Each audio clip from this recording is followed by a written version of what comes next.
How's it going? It's Pastor Mark from Messiah Lutheran in Tampa, Florida. Just kind of wrapping up some of our discussion that we had on Sunday about the 8th commandment. You shall not bear false testimony or witness against your neighbor. And this is something I think that we know is wrong, but something that we love to do because it makes us feel good about ourselves. And I just kind of wanted to wrap up, talk about this a little bit, do some pastor ponderings with you, read through some questions. You can find these online at messiahtampa.com/worship that we're going to kind of go through here the next, 10 minutes or so. So I just hope you're able to kind of think about these with me and ponder them with me to understand the 8th commandment, but also some of the promises regarding the testimony that God gives about you and me. So the first question I had to think about says, what is the human temptation when talking about others? What is the human temptation when talking about others? Take a few moments to think about that. What are you tempted to do when you talk about other people? You know, Martin Luther says in the Large Catechism, he says, "For it is a common evil plague that everyone prefers hearing evil to hearing good of his neighbor.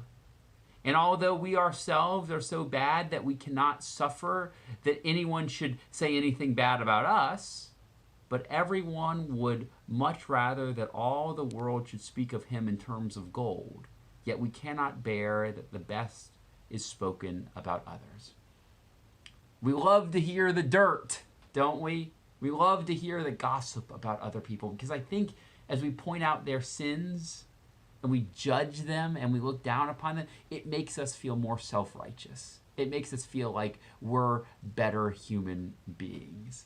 The temptation is to talk bad about them, to talk trash about them. Did you hear about so-and-so?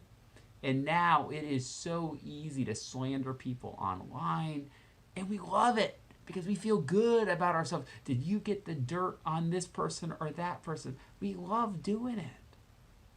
It's a common evil plague, right? We're living in the time of coronavirus. Martin Luther says this plague is kind of for all time, though, this plague of slandering one another and speaking ill of them.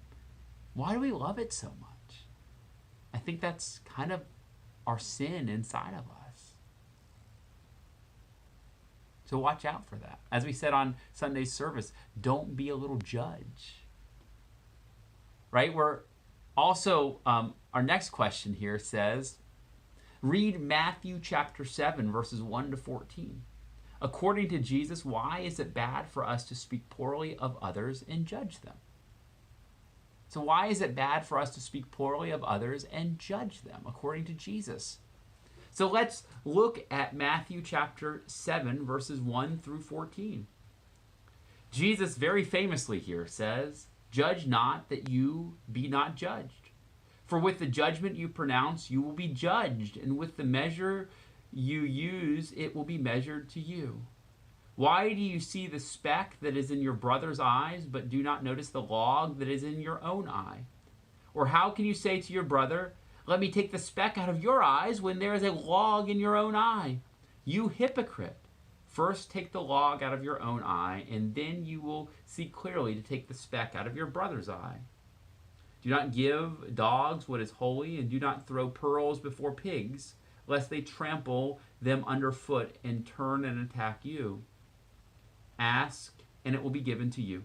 Seek, and you will find. Knock, and it will be opened to you. For everyone who asks receives, and the one who seeks finds, and the one who knocks it will be opened.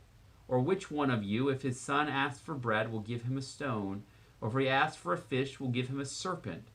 If you then, who are evil, know how to give good gifts to your children, how much more will your Father who is in heaven give good things to those who ask him? So whatever you wish that others would do to you, do also to them. For this is the law and the prophets. Enter by the narrow gate, for the gate is wide and the way is easy that leads to destruction. And those who enter by it are many.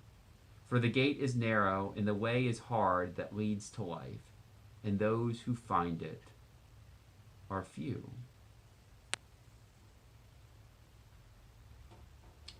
So according to Jesus, why is it bad for us to speak poorly of others and judge them?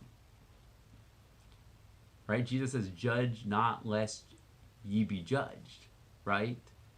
You got to watch out about judging others because you have a plank coming out of your own eye.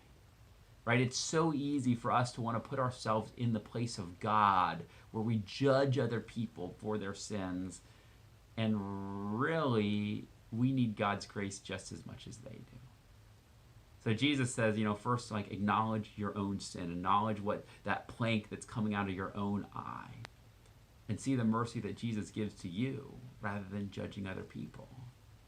Right? It's bad to speak of other people because we're basically putting ourselves in as the judge, and that's God's job. And we're just as messed up, if not even more messed up than they are. So Jesus says, stop it, right? Don't be a little judge. Another question we'll look at is, how does breaking the 8th commandment hurt relationships around you? Have you ever been a victim of this, where somebody slandered you?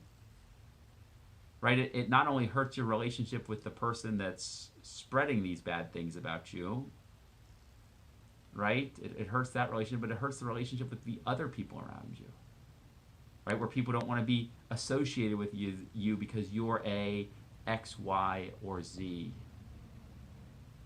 Sometimes we love to triangulate, right? We'll bear false witness against somebody to try to get somebody else on our side and push the other person further away. We try to get people to take sides. This happens all the times in an argument, where maybe you have a mutual friend and you're in an argument with somebody, and you'll go to that friend that the person you're with in an argument is also a friend to, and you'll say, hey, did you hear about so-and-so? Oh, that's not very good, right? And it divides things. We lose friendships over this. We lose relationships over this. Bearing false witness might make you feel good in an instant, but ultimately it destroys relationships with the people around you.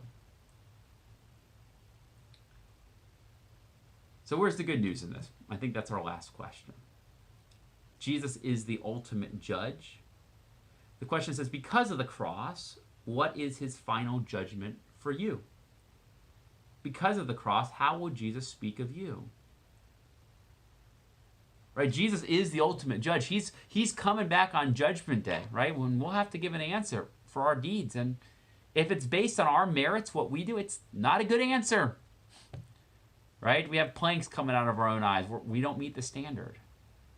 But because of the cross, God's judgment for us is Jesus takes on that pain himself. He takes on that judgment for you. So when he judges you, he doesn't look about you based on what you do, but what he did for you in your place on the cross.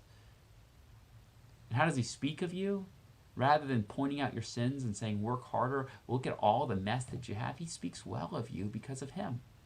He sacrifices on your behalf to speak well of you. So when the Father looks at you and Jesus is mediating on your behalf, he says, look at him, well done, good and faithful servant. He doesn't point out the specks or the logs. He points out the sacrifice that Jesus has made for you. He speaks well of you. That's the nature of our God. That even though we mess up royally, he comes and he dies for our place so that we can be spoken well of before the Father in heaven because of Jesus. So model that. Know that Jesus has given you that grace, and when you look at others, speak well of them. Encourage them.